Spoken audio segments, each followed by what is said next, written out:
It's 5 in the morning, still pitch black outside. You're half asleep, maybe dreaming about something mundane, when suddenly, bang, bang, bang, someone's pounding on your door like the world's about to end. Heart racing, you stumble to the peephole. It's your neighbor, the quiet guy from across the hall who you've exchanged maybe 10 words with in 2 years. But right now, his face is pale, eyes wide, hands trembling. You crack open the door, and before you can even ask what's wrong, he grabs your shoulder and says 5 words that turn your blood to ice. Don't go to work today. No explanation. No context, just that urgent, desperate plea, and then he's gone. What would you do? Would you listen? Would you ignore it and go anyway? Well, I made my choice, and by noon that same day, I discovered the truth behind his warning. A truth so twisted, so unbelievable, that it shattered everything I thought I knew about my life, my job, and the people I trusted most. This is that story. Before we dive in, if you've ever had that gut feeling that something wasn't right, that someone was hiding something from you, then you're going to want to hear every second of this. Hit that like button right now, subscribe if you haven't already, and buckle up, because what I'm about to tell you is going to leave you absolutely speechless. Let's get into it. 6 months before that terrifying 5 a.m. wake-up call, my life was, well, ordinary, comfortable even. Worked as a mid-level project manager at a tech consulting firm downtown. One of those sleek glass buildings where everyone wore expensive suits and pretended their jobs were more important than they actually were. The pay was decent. Benefits were solid. Nothing to complain about, really. Sure, my boss could be a bit intense, micromanaging every little detail, breathing down our necks during crunch time. But that's corporate life, right? You deal with it. Keep your head down. Collect the paycheck. My apartment was in one of those older buildings on the edge of the city. Nothing fancy, but it had character. Hardwood floors that creaked when you walked, radiators that clanked at night, neighbors you'd nod to in the hallway but never really knew, including him. Let's call him Marcus. He lived directly across from me. Early 30s maybe, kept to himself. Always wore a baseball cap pulled low, headphones in, eyes on his phone. We'd crossed paths dozens of times. Elevator rides, taking out the trash, grabbing mail. But our conversations never went beyond polite nods and the occasional hey. Honestly, I barely thought about him. He was just there, background noise in the movie of my life. But looking back now, I realize he was watching. Noticing things, piecing together a puzzle I didn't even know existed. It started small. About 3 months before everything exploded, I began noticing little. Inconsistencies at work, nothing major, just weird. Emails I'd sent that mysteriously never arrived. Files that disappeared from the shared drive. Meetings where decisions I'd supposedly made were being discussed, except I'd never made those decisions. Never even been consulted. At first, I thought I was losing my mind. Stress, maybe, too many late nights staring at spreadsheets. But then came the performance review. My boss, let's call her Angela, sat me down in her glass-walled office with that tight, corporate smile that never reaches the eyes. You know the one. The smile that says, I'm about to ruin your day, but I'm going to be professional about it. She slid a folder across the desk. Inside were complaints. Client complaints. About me, allegedly. Missed deadlines. Unprofessional emails. Sloppy work. My stomach dropped. This isn't me, I said, flipping through page after page of documentation that felt like looking at someone else's career. Angela, I've never missed a deadline in 3 years. These emails, I didn't write these. Her smile didn't waver. I understand this is hard to hear, but we have records. Digital timestamps, client testimonials. I'm putting you on a performance improvement plan, effective immediately. Performance improvement plan. Corporate speak for, we're building a case to fire you. I left that office feeling like the ground had shifted beneath my feet. Confused, angry, but mostly terrified because I knew I hadn't done those things, which meant someone else had. Someone was sabotaging me. The next few weeks were a living nightmare. Every day at work felt like walking through a minefield. I second-guessed every email, every conversation, every task. Started keeping meticulous records, screenshots of everything, backup copies saved to personal drives, notes documenting every single interaction. But the sabotage continued. A presentation I'd worked on for weeks corrupted the morning I was supposed to deliver it. The backup also corrupted. A major client meeting rescheduled without my knowledge, making me look completely incompetent when I showed up at the wrong time. My coworkers started avoiding me. Whispers in the break room that stopped when I walked in. Eyes that wouldn't meet mine in meetings. I was being systematically isolated. And the worst part? I had no idea who was behind it. Angela, a jealous coworker, some random person with a grudge. I felt like I was drowning in quicksand, and every attempt to pull myself out just dragged me deeper. My personal life started crumbling too. Couldn't sleep. Barely ate. Snapped at friends who were just trying to help. My apartment became a prison. The only place I felt even remotely safe, though even that feeling was fading. That's when I started noticing Marcus. Not in a creepy way. More like he was just there more often. In the hallway when I came home, taking out his trash at the exact moment I was getting my mail. Small talk that lasted a few seconds longer than usual. Once, he asked if I was okay. "You look stressed, man. Everything all right?" I brushed it off. Said work was just crazy. He nodded, gave me this look I couldn't quite read, and that was it. At the time, I thought it was just neighborly concern.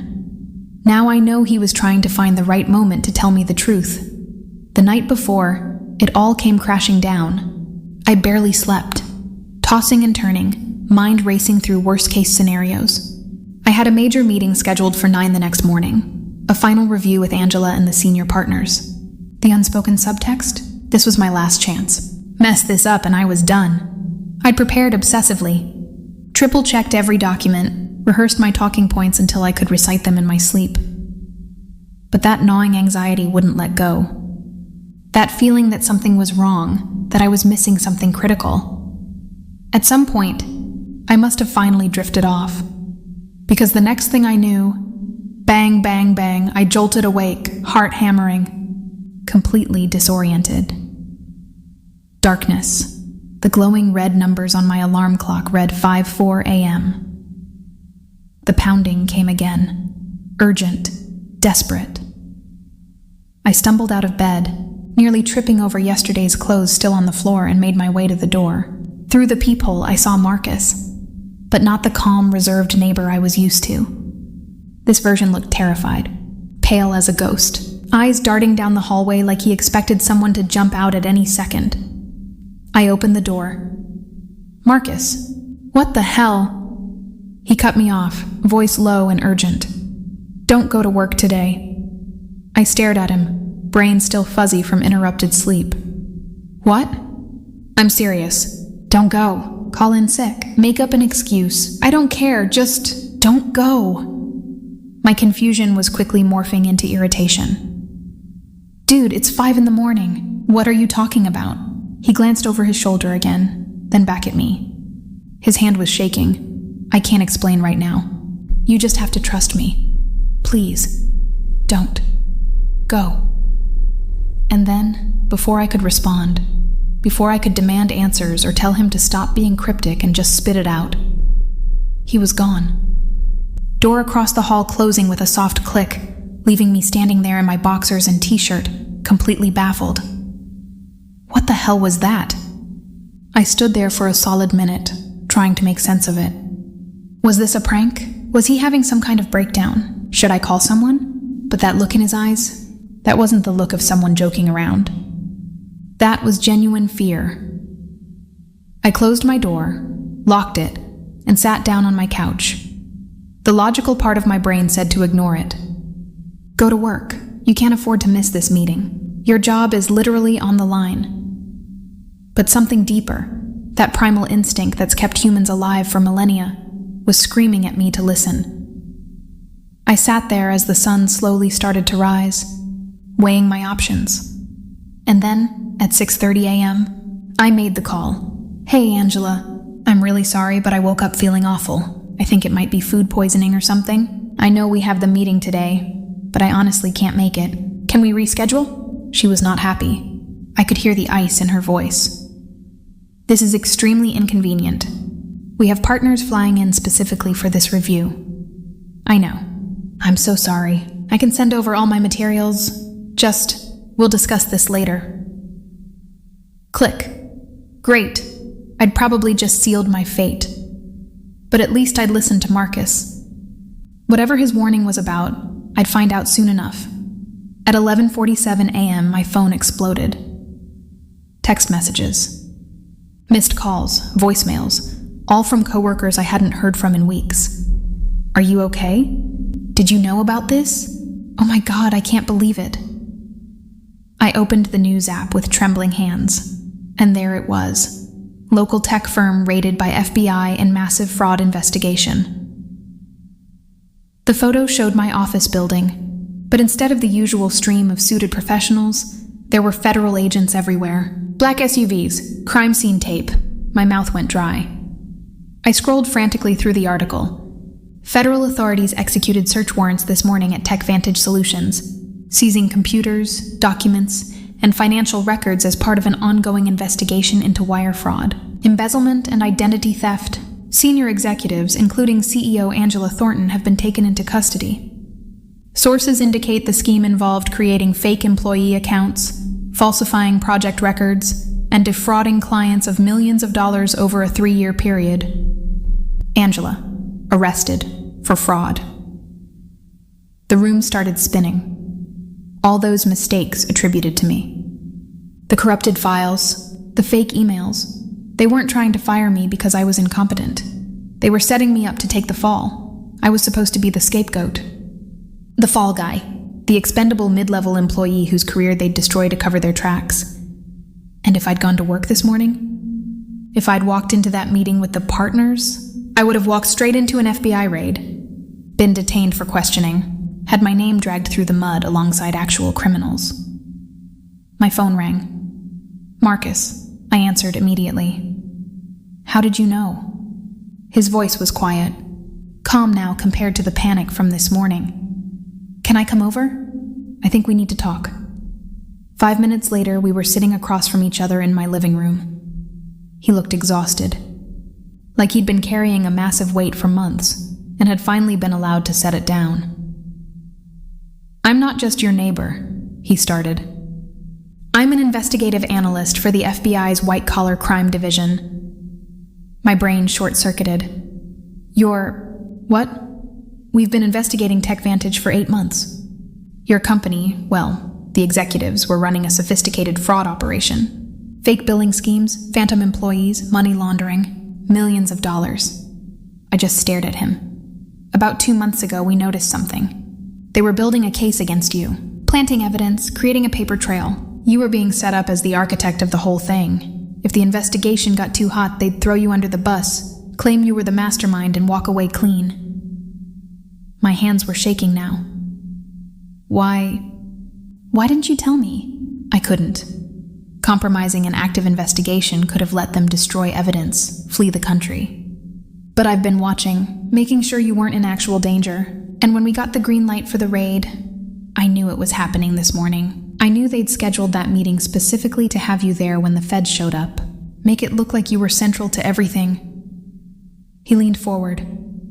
If you'd gone to work today, your face would be on the news right now. Not as a victim, as a suspect.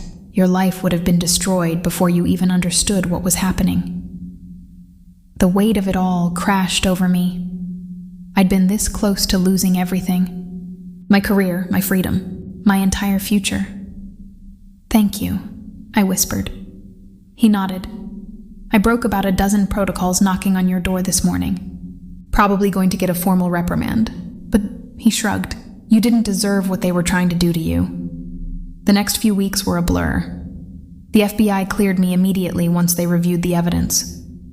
Turned out, their digital forensics team had already identified that the fake emails and documents weren't coming from my accounts. They'd been spoofed using stolen credentials.